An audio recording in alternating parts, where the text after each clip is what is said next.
twongeye kubifuriza ikaze inshuti bakunzi babikora bite, gahunda mutegurirwa kandi mukagezwaho n'inama y'igihugu ishinzwe ubumenyi n'ikoranabuhanga. Muri bikora bite y'uyu munsi tugiye kuganira ku kamaro ko kuguma mu rugo mu rwego rwo kurwanya ikwirakwira rya coronavirus.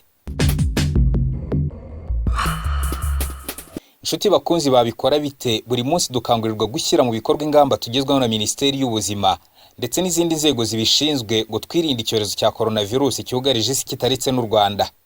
Hashingiwe ku rwego icyo cyorezo kigezeho, Leta y'u Rwanda yafashe ingamba zirimo gusaba abaturarwanda kuguma mu rugo kugira ngo duhagarike ikwirakwira ryacyo. Ni gahunda ya guma mu rugo mwese muzi kandi twizera ko mwitabira. Aha wakwibaza utese kuguma mu rugo birahagarika ikwirakwira rya coronavirus bite? Mbere na mbere ni ngombwa ko tumenya ko coronavirus yivuye mu mubiri w'umuntu idahita ipfa, ahubwo ikomeza kuba nzima ikaba ishobora kumara amasaha menshi bitewe n'aho iba yafashe. Gusa ubushakashatsi bwo kugaragaza neza igihe imara hanze y'umubiri w'umuntu buracyakomeza. Igihe cyose rero waba ukoze ahantu yafashe ushobora kuyandura uramutse wikoze ku munwa, mu maso cyangwa ku mazuru mbere y'uko ukaraba intoki wifashishije amazi meza n'isabune. Ikindi twamenya ni uko igihe cyose waba umaze kuyandura nawe ushobora kuyanduza binyuze cyane cyane mu matembabuzi asohoka iyo witsamuye cyangwa ukoroye niyo waba utari wagaragaza ibimenyetso. Tuzi kandi ko ibimenyetso bya coronavirus bigaragara mu gihe kitarenze iminsi 14 nyuma yo kwandura. Tugendeye ku gihe coronavirus ishobora kumara kugira ngo ibimenyetso bitangire kugaragara, bivuze ko turamutse tugumye mu ngo zacu iminsi byibuza 14 tudasohoka, twahagarika ikwirakwira ryayo. Kugira ngo tubisobanukirwe neza, reka turebe mu buryo bwimbitse uburyo coronavirus ikwirakwira, nibwo turushaho kumva impamvu kuguma mu rugo ari ingenzi mu rwego rwo kwikumira no kwirinda.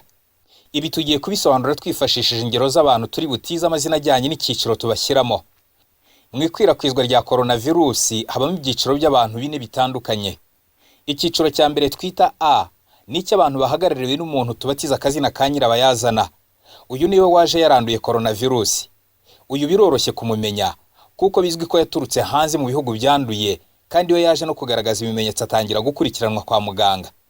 Mu gihe nyirabayazana A yaraje atashye cyangwa ageze ino yahuye na B, uyu turamubatiza izina rya Biragoye, akaba ari mu cyiciro cya kabiri. Uyu Biragoye ntabwo aziranye na nyirabayazana A. Muri iki cyegeranyo cyacu Biragoye ahagarariye umuntu wese wahuriye na nyirabayazana A ku kibuga, muri gare bateze imodoka, muri bus, muri restaurant, mu isoko, aho bogoshera, mu mupira n'ahandi. Uyu kandi ntibyoroshye kumumenya kuko ataziranye na nyirabayazana A, ariyo mpamvu y'izina rye rya Biragoye bica amarenga ko bigoye kumumenya. Nyirabayazana kandi yahuye n'undi muntu tugaragaza mu nyuguti ya C, tukamuha akazina ka nshuti. Aka kazina karihariye kuko gahagarariye abantu byoroshye kumenya ko bahuye na nyirabayazana A. Aba ni ukuvuga ababana nawe mu rugo, abo bakorana ku kazi, inshuti ze, abo muri club abarizwamo, abanyeshuri yigisha, umukozi wo mu kabara anyweramo iyo atashye n'abandi byoroshye guhita twumva ko babonanye nawe. Umubare wabo ari wo wose biba byoroshye kubamenya no guhita bashyirwa mu kato. Ikindi cyiciro ni umuntu dusimbuza inyuguti ya D, ufite akazina ka Mwere. Uyu Mwere nta hantu na hamwe yigeze ahurira na nyirabayazana cyangwa n'undi wese waba yarabonanye na nyirabayazana, ni ukuvuga C cyangwa B. Ni umwere nk'uko iryo zina rye ribivuga. Nk'uko mubibona, ikibazo gikomeye ni ukumenya bari abantu twise ba Biragoye kuko nabo ubwabo ntibiyizi. Ikibabaje kandi muri ibyo ni uko aho bagenda hose barimo bagenda bakwirakwiza ya coronavirus. Na wa wundi twise Mwere aramutse agize ibyaga agahura na Biragoye uzwi nka B, nawe yahita yandura kandi ntahita bimenya. Niba rero tudashobora kubona ba Biragoye, umuti usigaye no gusaba buri munyagihugu wese kuguma mu rugo adasohoka. Igihe gitoya gishoboka cyo kuguma mu rugo n'ibyumweru 2, kuko nibwo ba Biragoye baba bamaze kugaragaza ibimenyetso bityo bagakurikiranwa. Twibukiranye ko ibimenyetso bya coronavirus bigaragara mu gihe kitarenze iminsi 14 kuva ukimara kuyandura. Akamaro rero ko kuguma mu rugo nako gukoresha kiriya gihe ibimenyetso bya coronavirus bimara bikaba byamaze kugaragara, kugira ngo tumenye ba Biragoye bose twise B.